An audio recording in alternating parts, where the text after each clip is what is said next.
تو یہ جو ریڈ بل اس وقت ہمارے ہاتھ میں ہے، یہ امپورٹڈ ہے، میڈ ان آسٹریا ہے، یہ کوئی وہ دبئی والی تھرڈ کلاس نہیں ہے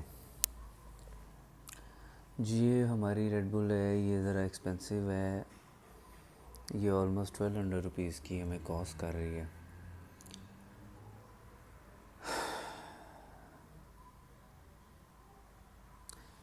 ریڈ بل جو ہے اسے ایسیڈیٹی بیلنس رہتی ہے، اس سے کوئی ایسیڈیٹی نہیں ہوتی ہے آپ کو۔ ہاں موڈ ایلیویٹر ہے، جب آپ نہیں پیتے تو آپ کا موڈ تھوڑا سا ڈسٹرب ہوتا ہے۔ اب پوائنٹ یہ ہے کہ انسان کی زندگی کا سب سے ٹف فیز کون سا ہوتا ہے؟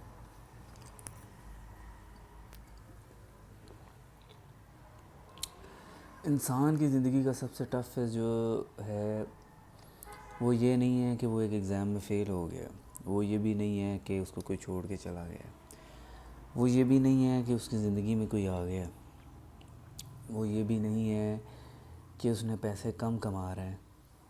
انسان کی زندگی کا سب سے ٹف فیز وہ ہے جب انسان کو فیل ہو کہ اس کی لائف کا کوئی پرپز نہیں ہے، کہ وہ ایک پرپز لیس لائف گزار رہا ہے۔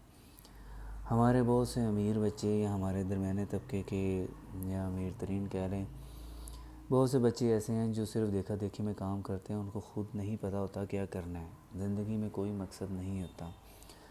اور پرپز لیس لائف مینلی آپ کو محسوس ہوتی ہے جب آپ ان ایمپلائڈ ہوتے ہیں۔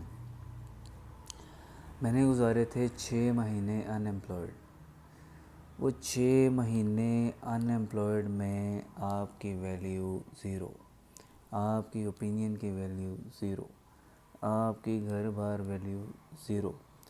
ہاں آپ کو پاکٹ منی مل رہی ہوتی ہے، لیکن وہ پاکٹ منی آپ کو 1% بھی سیٹسفیکشن نہیں دے سکتی جو آپ کی اپنی انکم آپ کو دے سکتی ہے، چاہے وہ 1 روپے ہے، چاہے وہ 2 روپے ہیں، چاہے وہ 0.5 ہے۔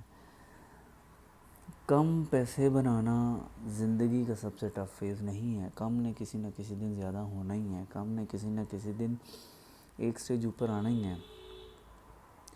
لیکن سب سے ٹف فیز وہ ہے کہ جب آپ کے پاس کرنے کو کچھ نہیں ہے، آپ ان ایمپلائڈ ہیں اور آپ کو گھر سے باہر سے تانے پڑتے ہیں۔ بہت سے دوست ہیں جو اسی سٹیج سے گزر آئے ہیں، ہم بھی گزرے، اور بہت سے ہیں جو سٹیج میں ہیں۔ تو اس لیے بہت سے لوگ اس فیز کے اندر ڈپریشن میں جاتے ہیں اور کبھی باہر نہیں آ پاتے، کیونکہ اس موقع پہ ایک کہی بھی بات آپ کے دل پہ نقش ہوتی ہے۔ وہ آپ کا جتنا قریبی انسان ہوگا اس کی اتنی بات آپ کو اتنا ہی نقش دے گی۔ Thank you.